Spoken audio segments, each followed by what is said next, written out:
Ford Everest, SUV leather frame diesel Ford yang luar biasa canggih. Nah sayangnya Ford waktu itu tutup dari Indonesia tahun 2016. Padahal mereka baru aja ngenalin ini belum lama sebelumnya. Dan kita yakin banget kalau waktu itu Fordnya tutup, ini bisa banget bersaing sama Pajero Sport dan Fortuner sampai sekarang.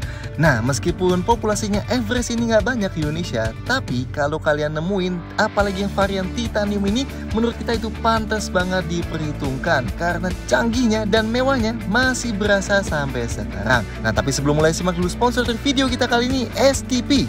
Ini adalah STP Power Steering Fluid, cairan yang dibuat khusus untuk melumasi power steering. Ini cocok nih buat mobil kalian yang pakai hydraulic power steering. STP Power Steering Fluid ini didesain khusus buat penggunaan di iklim tropis. Jadi dia mengandung formula khusus yang disebut ZDDP buat membantu mengurangi oksidasi pada komponen, sehingga tidak mudah berkarat, lebih tahan terhadap panas yang timbul karena gesekan, serta memiliki kemampuan anti-wear yang dapat memperpanjang usia komponen power steering mobil kalian. Nggak cuma itu, formula stop leak-nya diklaim dapat menghentikan kebocoran minyak power steering karena keausan atau penyusutan seal. Jadi ini bisa diganti sebagai pengganti minyak power steering biasa sebagai perawatan preventif dan sangat ideal digunakan di kendaraan yang udah menempuh jarak di atas 75.000 km. Buat detail lebih lanjut dan pembelian dari STP Power Steering Fluid ini, klik linknya di kolom deskripsi ya. Dan buat detailnya, simak di 10 hal yang berkomentar dari Ford Everest.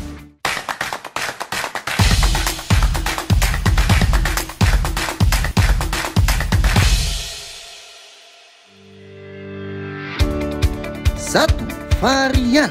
Ini adalah Everest generasi kedua dan mobil ini pertama kali masuk ke Indonesia tahun 2015, yang artinya umurnya dia sebenarnya singkat banget karena Ford bubar dari Indonesia belum sampai setahun setelah Everest ini diperkenalkan, tepatnya di awal 2016. Anyway, sebelum bubar, Ford ngeluncurin resmi dua varian dari Everest ini. Trend 2.2 4x2 yang dulu harganya 560 jutaan rupiah dan Titanium Plus 2.2 4x2 yang dulu harganya 630 jutaan. Yes, yang kedua itu adalah varian yang lagi kalian lihat ini sekarang. Jadi emblem 4-wheel drive jangan dipikirin ya, ini cuma tempelan doang. Tapi bayangin tuh, ketika dulu Pajero Sport dan Fortuner harganya masih di 500 jutaan awal, Ford PW Everest harganya udah di atas 600 juta. Gila ya. Tapi yang unik adalah sebenarnya Ford Indonesia nyimpen satu varian lagi, Titanium Plus 3.2 4x4. Yes, ini mesinnya beda sendiri ya. Kalau yang lain diesel 2200 cc, dia diesel 3200 cc 5 silinder dan ini juga 4x4 sendiri. Tapi varian ini belum pernah ada harga resminya. Waktu itu kebanyakan dari varian paling atas ini cuma disebar jadi unit tes media aja. Dan pas dibisikin harganya dibilang bakal nyentuh 1,1 miliar lebih. Ya karena pajak super mahal dari mesin di atas 3000 cc dan 4x4 juga sih. Tapi kebayangkan harga segitu.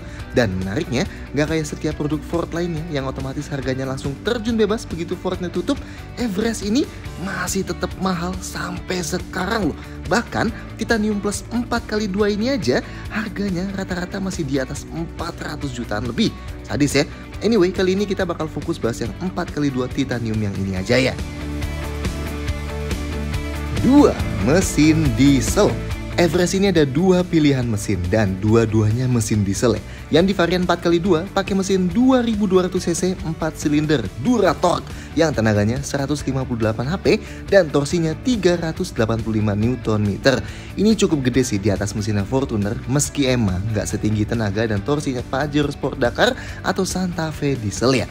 Yang varian 4x4 mesinnya gede banget, 3200 cc 5 silinder. Jarang-jarang nih di sini silinder ganjil ya kan.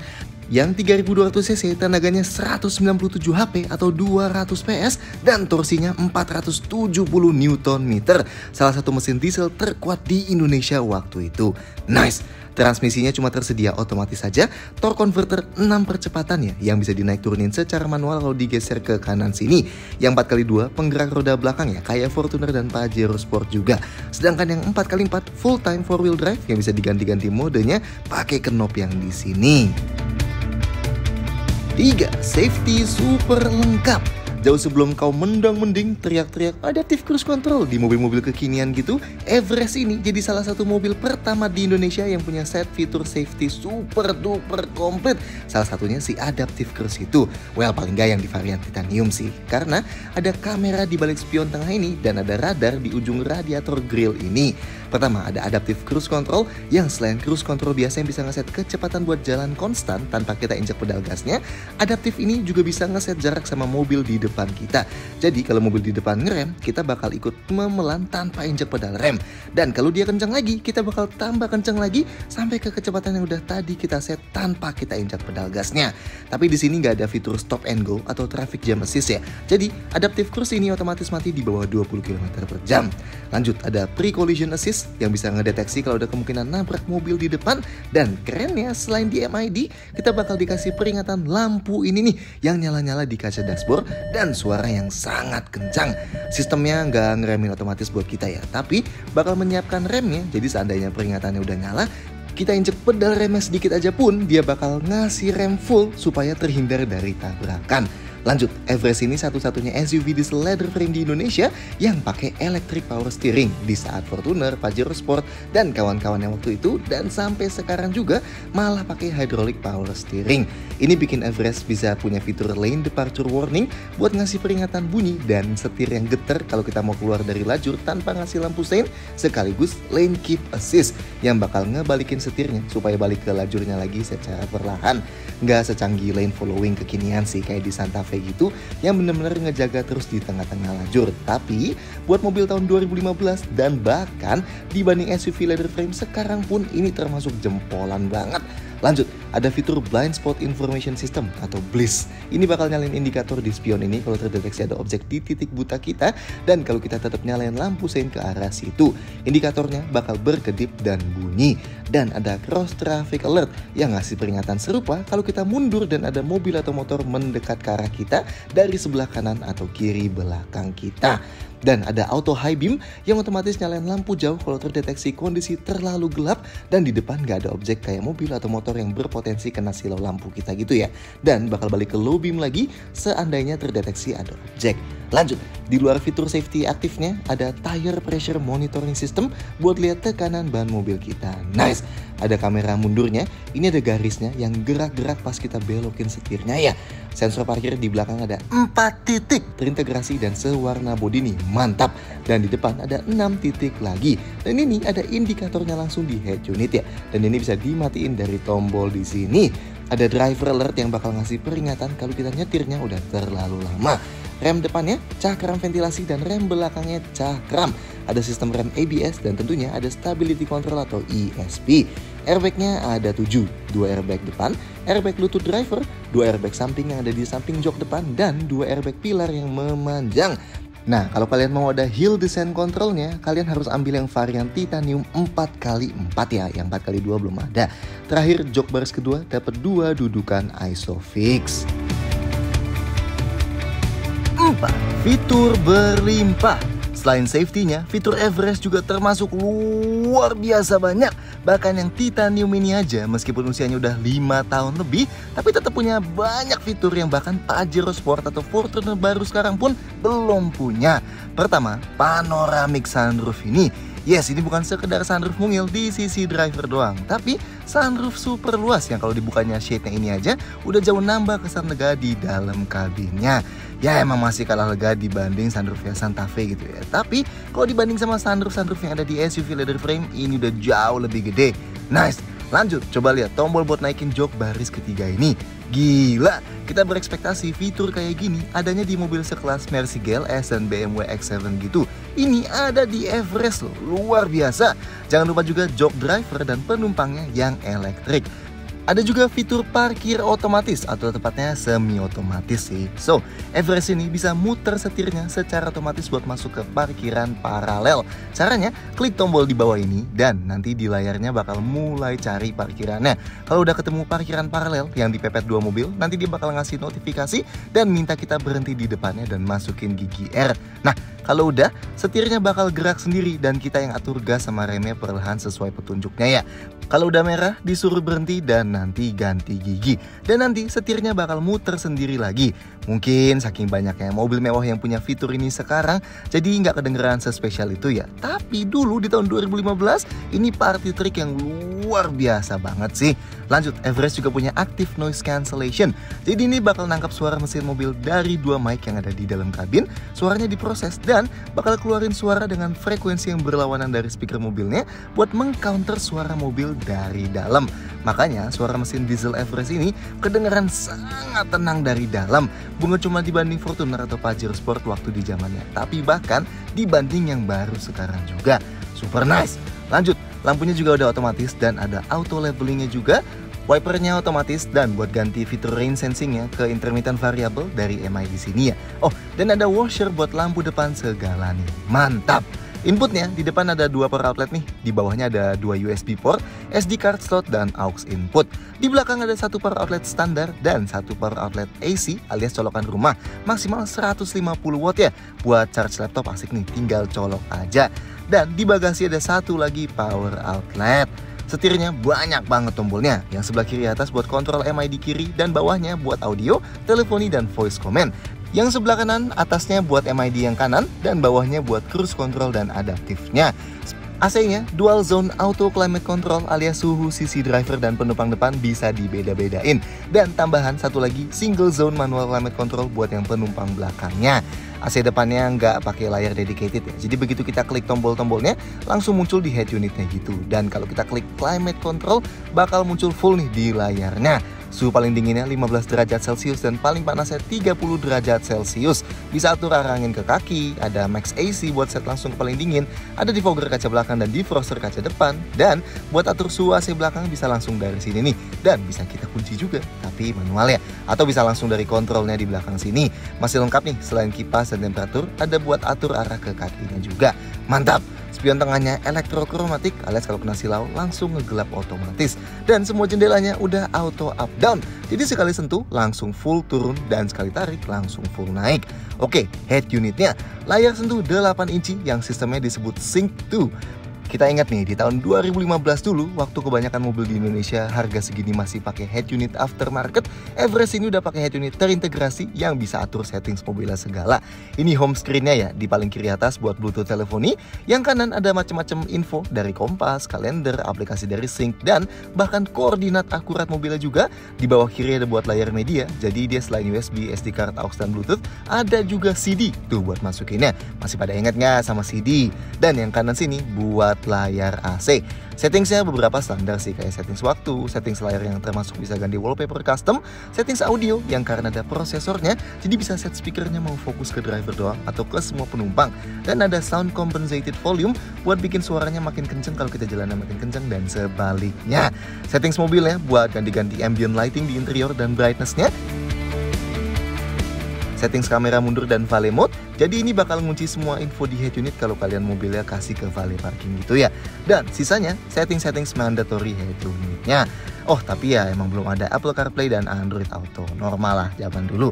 Oh ya, di Everest ini totalnya ada 10 speaker ya. Mantap. Instrumen clusternya agak unik sih. Yang tengah speedometer analog, tapi di kanan sama kirinya sama-sama layar digital full color kayak gini. Jadi kontrol MID di masing-masing sisi setir tadi ya buat kontrol masing-masing layar ini. Yang sebelah kiri buat lihat detail dari head unit dan sambungan Bluetooth-nya. Sedangkan yang sebelah kanan banyak nih fungsinya. Display mode, ada indikator bensin, tachometer, speedo digital, sisa jarak berkendara. Menu trip 1-2 isinya ada info lengkap trip meter 1 dan trip meter 2. Menu fuel economy isinya ada informasi konsumsi BBM yang super lengkap. Menu driver assist isinya ada buat set cruise control adaptif atau enggak, buat nyalain fitur driver alert, buat set fitur lane keeping, buat set fitur pre-collision, set TPMS, set blind spot warning, set bunyi kalau nemu parkir, dan set rear cross traffic alert. Dan menu settings isinya buat ngatur sistem alarm, buat mati nyalain auto high beam, set fitur kunci otomatis dan buka kunci otomatis, dan mist lock. Jadi mist lock ini bakal bunyiin suara kalau kita tekan tombol lock padahal ada pintu yang gak ketutup ya. Ada buat set kalau buka kunci dari remote yang kebuka pintu driver doang atau semua pintu langsung, buat mati nyalain bagasi elektrik dan mati nyalain remote window open and close, setting swiper yang ada opsi courtesy wipe alias kalau kita semprot washer sekali aja, nanti wipernya bakal nyala otomatis 3 kali. Buat atur sistem MyKey yang bakal ngebatasin pemakai lain dan buat ganti detail-detail standar kayak satuan unit dan lain-lain. Keren juga ya. Nah, yang agak disayangkan, kuncinya masih model flip gini nih, belum pakai passive keyless entry. Jadi kalau mau buka kunci mobilnya ya masih harus tekan tombol unlock dulu atau pakai anak kunci manualnya. Begitu juga buat mati nyalain mesinnya, masih puter anak kunci gini. Ya meski emang di tahun 2015 dulu, Fortuner sama Pajero Sport juga masih puter kunci semua sih. Kebuktilah di yang faceliftnya udah ada passive keyless entry-nya. Oh, tapi Everest ada fitur buat buka semua jendela dari luar kalau kita tahan tombol unlock di remote-nya. Lumayan buat keluarin udara panas nih. Dan kalau tahan tombol lock bisa nutup lagi semua jendelanya. Jadi kalau misalnya kita udah turun dan matiin mesin, kalau ada yang belum ketutup tinggal pakai fitur ini aja. Oh, spionnya tentu udah lipat elektrik ya, tapi dia nggak kelipet otomatis pas mobilnya dikunci, jadi harus tekan manual kayak gini. Rem parkirnya juga sayangnya masih manual yang pakai tangan gini ya, belum elektrik, dan jadinya nggak ada brake hold-nya juga. Tapi buat ukuran mobil tahun 2015 ya emang udah luar biasa lah fitur-fitur yang didapat ini. Oke lah. 5. Eksterior timeless. Oke, Everest ini emang udah cukup tua ya umurnya dari tahun 2015. Tapi yang kita seneng karena desainnya dia nggak terlalu berani, makanya bisa dibilang timeless atau nggak cepat lekang waktu ya. Makanya sampai sekarang aja masih kelihatan cukup modern atau paling nggak tangguh lah dari luar. Dimensi Everest termasuk besar di kelas SUV leather frame. Dia sedikit lebih besar dibanding Pajero Sport dan Fortuner. Ya cenderung mirip sama Nissan Terra lah. Detail desainnya, grill krom besar dengan emblem blue oval nih menonjol dan dibuat langsung nempel sama lampunya yang sipit itu ya. Pas nih sama kap mesinnya yang punya bulge besar ke atas itu. Sedangkan bumper bawahnya ada tambahan panel besar yang jadi housing fog lamp-nya itu ya. Nah di unit yang kita videoin ini panelnya di stikerin jadi hitam. Aslinya sih dia warna silver kayak gini nih. Detail lampu depannya, diarelnya LED, lampu besarnya proyektor xenon alias HID, sedangkan high beam-nya halogen di luar proyektornya. Fog lamp dan lampu seinnya halogen juga.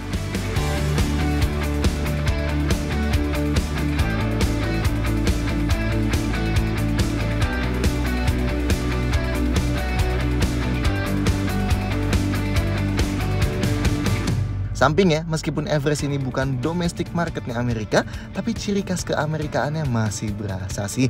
Paling kentara dari fendernya yang gendut-gendut banget ini. Oh, dan yang masih gila banget sampai sekarang, velgnya ini. Varian titanium dapat velg 20 inci. Bener-bener ngasih kesan yang strong banget dari samping. Dan karena ban 26550 R20-nya ini juga, jadi meskipun velgnya raksasa tapi tetap nggak kelihatan kayak Delman gitu ya. Mantap. Ada panel hiasan doang nih di samping. Yang di kita video ini diganti sama pemiliknya jadi kayak yang dipunya Everest 4x4. Kalau yang di 4x2 aslinya sih tulisannya kayak gini ya. Spionnya dikasih panel krom setengah gini dan di bawahnya ada lampu halogennya tuh yang nyambut kalau kita buka kuncinya. Handle pintunya dikasih krom, nggak ada krom-kroman di list jendelanya. Dan panel pilar B-nya juga hitam doff ya. Ada roof railnya warna silver gini dan kayak SUV leather frame lain juga ada footrestnya yang besar gini. Oke, belakangnya meski nggak ada desain yang tajam-tajam aneh, tapi kesan tegasnya tetap dapat nih karena panel krom raksasa yang ada tulisan Everest-nya di tengah gini yang kelihatan kayak nyambungin kedua lampunya ya. Mantap. Lampunya kelihatan simple tapi just works lah. Sedangkan di bawahnya ada tambahan panelnya lagi yang jadi housing fog lamp-nya juga. Sama kayak depannya, di mobil ini juga dilapis stiker hitam. Aslinya sih silver kayak gini panelnya. Sisa detailnya ada spoiler kecil terintegrasi gini nih. Dan antenanya pakai model long pole kayak gini. Detail lampu belakangnya, lampu malam dan lampu remnya LED, lampu seinnya dan lampu mundurnya halogen. Dan ada fog lamp halogen di bawah.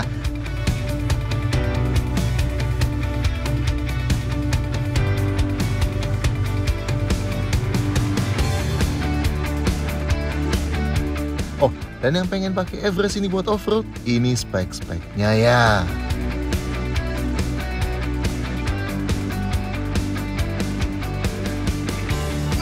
Interior mewah.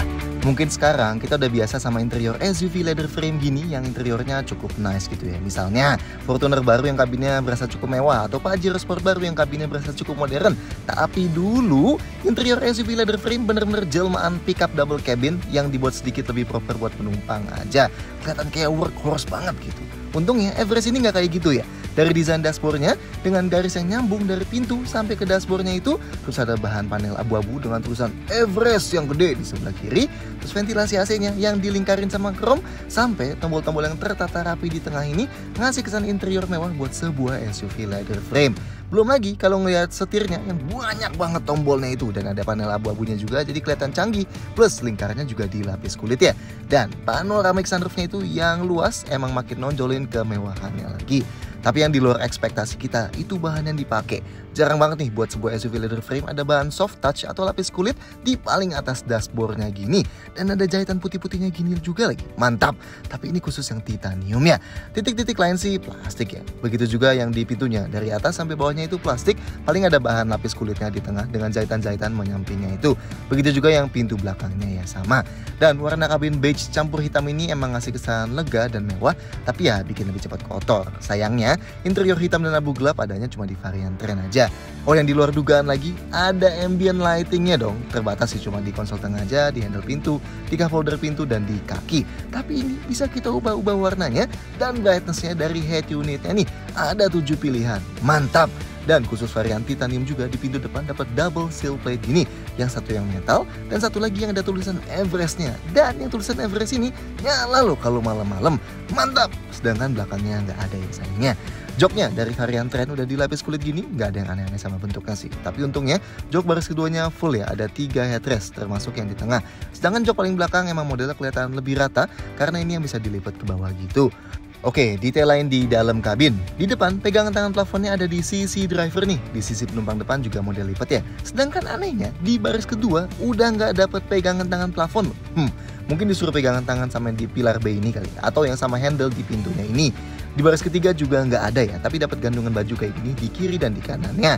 Lampu kabinnya di depan ada 2 LED. Di baris kedua ada 2 LED juga nih, satu di kiri dan satu di kanan.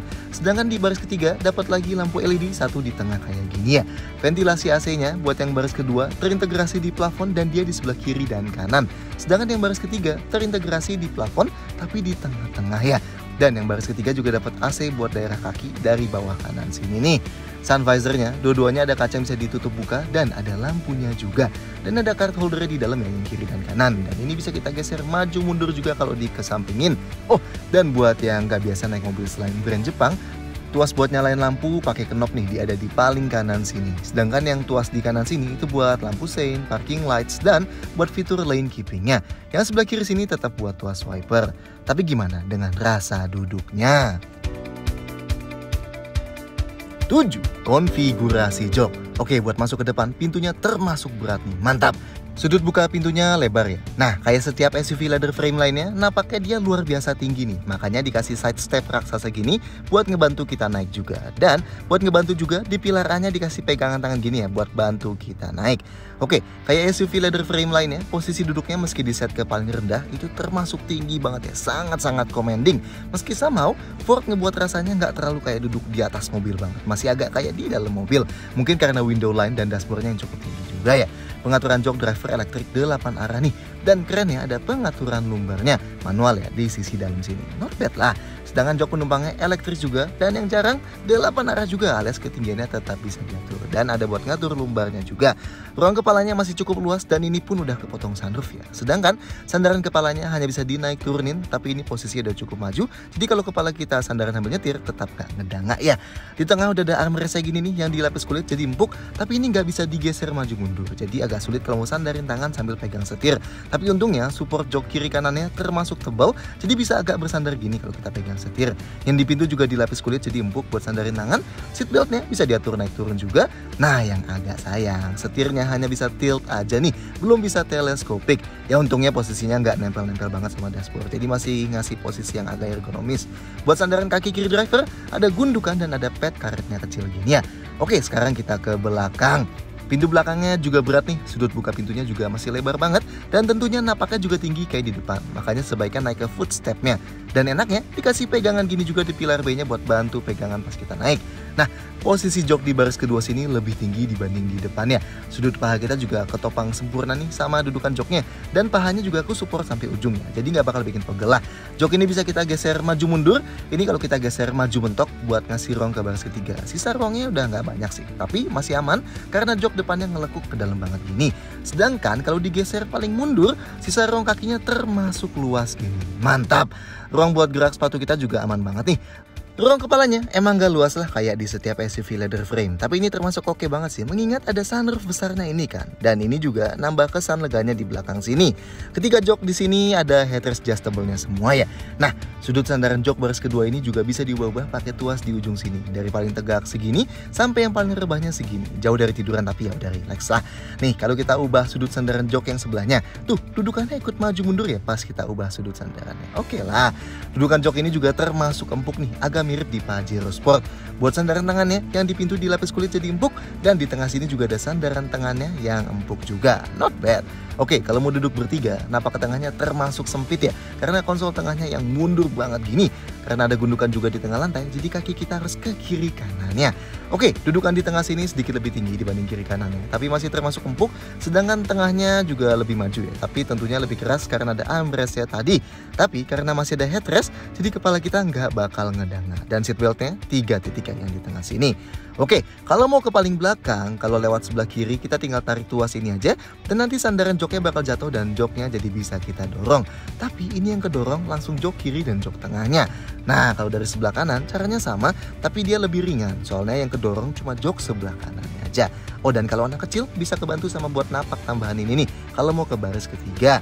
Nah, jok baris ketiga sini ada 2 headrest adjustable nih. Unik itu dia, kalau lagi nggak dipakai jadi kelihatan full rata. Jok baris ketiganya masih cukup empuk nih. Nah, dudukan di jok baris ketiga termasuk deket ya ke lantainya. Makanya, sudut paha orang dewasa di atas 170 cm udah pasti naik dan pegel kalau buat perjalanan jauh. Meski ya kalau buat anak kecil sama sekali nggak masalah sih. Ruang kepalanya juga super pas-pasan. Kalau duduk tegak ada sisanya sedikit, tapi kalau kita mundur udah nabrak sama belakangnya. Dan sayangnya nggak kayak di Pajero Sport dan Fortuner yang jok paling belakangnya sudut rebahnya masih bisa diubah. Di sini fix ya, dan sudut sandarnya termasuk tegak nih. Jadi emang nggak terlalu nyaman. Ruang kakinya ini kalau jok baris keduanya digeser paling maju, ruang kakinya jadi masih termasuk luas. Sedangkan kalau dimundurin sampai mentok, sisa ruang kakinya luar biasa pas-pasan, udah sempit banget. Ruang buat gerak sepatu kita ke belakang terbatas banget nih, ada gundukan gini. Sedangkan ruang kolong di bawah jok baris keduanya masih cukup lega lah. Di kiri dan kanan sama-sama ada buat sandaran tangan nih yang gede, plastik sih tapi no problem. Sedangkan jendelanya yang baris di ketiga termasuk cukup besar, jadi nggak terlalu ngasih kesan claustrophobic di baris ketiga sini. 8. Bagasi dan storage. Everest varian titanium udah dapat bagasi elektrik ya. Bukanya bisa klik tombol yang di remote sini, kliknya 2 kali nih. Dan tutupnya juga bisa pakai remote-nya. Bisa pakai tombol yang di dalam sini juga, dan bisa juga langsung klik tombol yang di bawah pintunya sini. Tapi jangan lupa karena ini nggak ada passive keyless entry-nya, jadi kuncinya harus dibuka dulu sebelum klik tombolnya ya. Bibir bagasinya full mengotak, jadi kalau kita masukin barang yang lebar, bakal gampang masukinnya. Nah, kayak SUV leather frame lainnya, lantainya termasuk tinggi ya, jauh dari tanah. Jadi kalau masukin barang yang agak berat, bakal PR angkatnya. Yang enak, lantainya rata nih sama bibirnya. Jadi keluarin barang dari dalam nggak perlu diangkat-angkat dulu. Oh, dan di bibirnya ada plastik protektor gini, biar nggak gampang rusak catnya kalau kita lagi keluarin barang. Oke lah.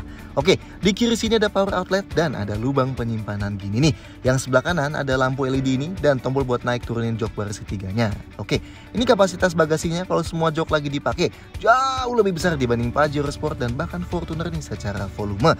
Di bawah lantai sini yang lantainya bisa kita gini nih, jadi nggak usah dipegangin. Ada kompartemen plus toolkit dan termasuk dongkraknya juga. Dan ini buat nurunin ban serep yang ban serepnya ada di bawah mobil ya, full size. Nah, kalau mau luasin kapasitas bagasinya, jok baris ketiganya bisa dilipat dengan konfigurasi 50/50. Lipatnya keren banget. Varian titanium dapat power fold alias lipat elektrik. Jadi tinggal klik aja dan nanti joknya bakal turun gini secara elektrik. Nah, ini jadi kalau kita mau lipat salah satu, bisa masukin barang yang lebih panjang sambil tetap duduk satu penumpang di baris ketiga. Dan kalau joknya diturunin satu lagi, jadi bisa masukin barang yang lebih besar lagi. Lantainya rata nih, jadi kalau mau geser barang lagi tinggal didorong aja. Dan baris ketiganya dilipat juga volumenya lebih besar dibanding Fortuner dan Pajero Sport. Oh, dan trik sulap terkerennya, kalau tombolnya kita pencet lagi, tada, joknya bakal naik lagi secara elektrik. Mewah banget. Kalau mau luasin kapasitas bagasinya, bisa dilipat lagi pakai konfigurasi 60/40 ya. Dilipatnya dari depan nih, tinggal tarik tuas yang bawah. Nah, kalau dilipat yang sebelah kanan, kita bisa masukin barang super panjang sambil tetap duduk 2 penumpang di tengah. Dan kalau dilipat semua, tada, bagasi jadi super duper luas gini. Dan enaknya karena lantainya rata, kita bisa geser barang ke paling depan, tinggal didorong aja. Atau masukin barang super besar kayak kasur gitu. Mantap! Buat tutupnya, di sebelah kanan ada handle nih kalau mau tutup manual. Atau kita tinggal tekan tombol ini aja. Dan ini sisa storage di dalam kabin.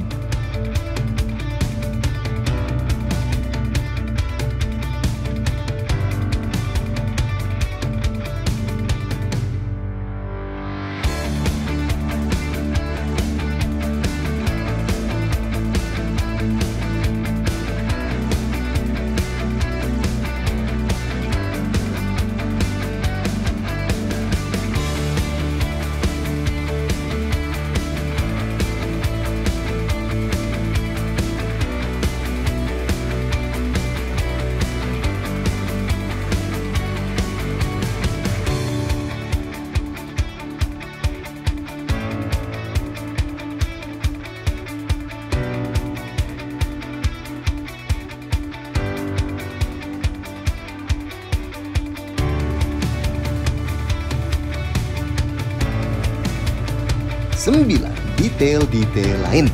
Kayak setiap Ford yang dijual di Indonesia waktu itu, Everest ini juga diimpor tuh langsung dari Thailand ya.